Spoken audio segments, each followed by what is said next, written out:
if you look at the facts properly, there have been certain days where the cancellations were absolutely zero. We have been thoroughly observing the situation, not only for IndiGo, we have been observing it for all the airlines.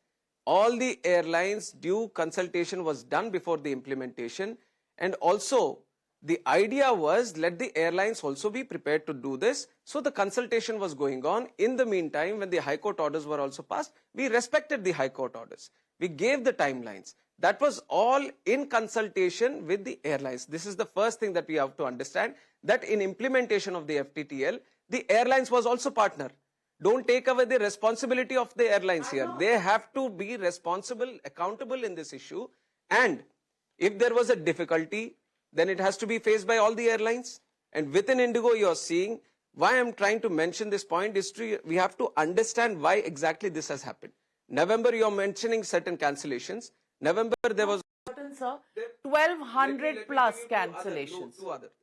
There were certain other issues of the weather issues, and there were also the volcano issue that was happening, which was their visions were supposed to happen. So there are multiple other issues also which have come in. 755 cancellations only on FDTL in November. Yes, and then we have discussed with them. We had a meeting on 1st December 2025. 1st December 2025 on FDTL with IndiGo. On FDTL with IndiGo. We have given all the chance for IndiGo to speak with us on FDTL. They have asked for clarifications. Whatever clarifications we were supposed to give after due consultation, we have given them.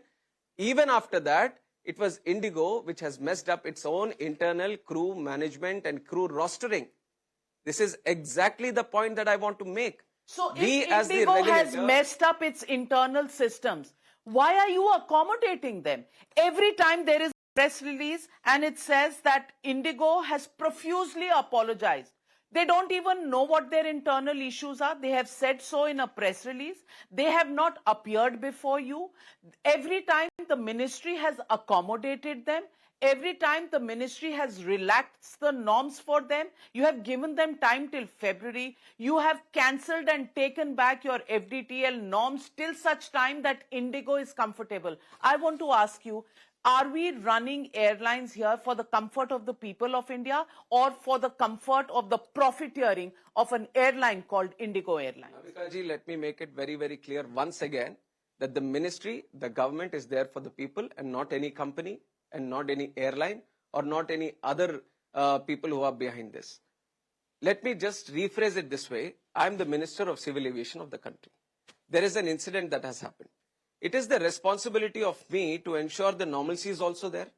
There are still hundreds and thousands and lakhs of people who still want to travel, reach their destinations. I'll take the point which I've already mentioned. Air travel is an emergency travel most of the times. They want to reach within the stipulated point of time. And they want to reach their destination for many important things. So is it not my responsibility to normalize the stabilize the activity that has been happening? So which is why for a temporary period, we have done so, finding the issue, the root cause that this might be the issue, to restabilize, reboot the operations. It was done as a temporary measure, reducing the operations. We are having curtailed operations right now. We are not running that full capacity what they have had. They are not in a position to run it. They are not in a position to run it, and we are not running it at the full capacity to restabilize, because here we all have to keep in mind that the safety is of the first priority.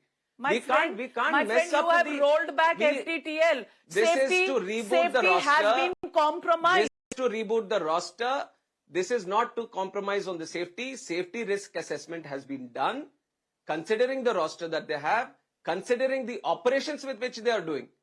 Your fact comes to the point if I'm doing it at that grand scale of operations which they have envisioned. But we are doing curtailed operations here.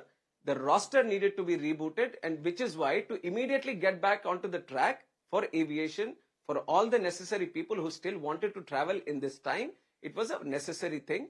And we have put very strict guidelines on that it is for a temporary period. And it is also going to be verified how they are going to get back on track. On a weekly basis, we are going to review this issue. Mr. Mohan Naidu, my question to you is, we are 2 years behind schedule on implementing safety for passengers. so that you are doing a lot for safety of passengers is a concern that you should put aside. This really does not wash down with the people of India. Seems to be that lives are extremely cheap in this country, which is why airlines are accommodated, people are not. There are refunds, there are provisions, and it is absolutely evident with the sequence of events that IndiGo had no plan. They had no plan to implement the roster duty changes, the FDTL requirements. They had no plans, and evidence suggests that to a lay person. Yet what IndiGo gets in return is accommodation, relaxation of deadlines for implementation, and a profusely apologetic statement that they put out. Not one head has rolled, not one action has been taken. And may I tell you, the human side of this. There was a lady traveling from Shillong to Kolkata, accompanying the casket of her dead husband. If you saw that, Mr. Naidu, you would sit here and cry just as that woman, hapless woman, who was waiting, and the airlines had no answers to give them. In the middle of this, if you give me an assurance that you are worried about the safety, I'm sorry, nobody in this country will believe you. First of all, I totally sympathize with all the people of the country who have faced this distress. There is no second thought about it. Not only as a minister, as a person of this country, when people go through this hardship, it is the empathy that comes out. And I totally have it for the people. And it is with that empathy also that I'm working here, keeping a passenger-centric approach. And this has been my approach all throughout. I considered people to be the topmost priority. And there are ways of doing things when it comes to safety, when it comes to regulations. Because there are, like you said, courts are involved. There are different organizations involved, stakeholders involved.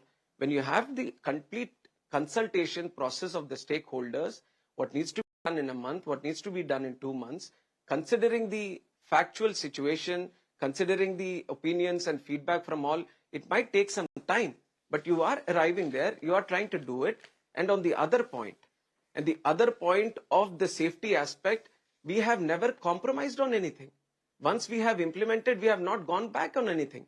And here also, I'm trying to specifically mention this point. The very passengers who are hurt, who are agitating, who are facing this crisis, it was important for them to reach their destinations. It was important for us to restructure the operations so that they do immediately. And in the entire process, let me make one point very, very clear, that we are not leaving IndiGo at all. What's the action you're going to take? Very accountable. I haven't seen, people haven't seen any action so far. What are you going to do? We from the ministry have advised the regulator to cut down 10% of the operations. That's not punishment enough. 10% of the operations in the prime route. There are multiple things. This will act as a deterrent for them, also to encourage the competition and also to ensure the stability on operations. Second thing, we have also issued a show cause notice. We are thoroughly going into detail of the reply that has been given. Show cause notice to CEO of IndiGo, CEO of IndiGo. This has never been done. It has been done for the first time considering the incident. Third, we have also had a detailed inquiry which has been started. We have given them a stipulated time to work it out because we wanted to know exactly where all they have done the mistake and not only how we have approached to this situation.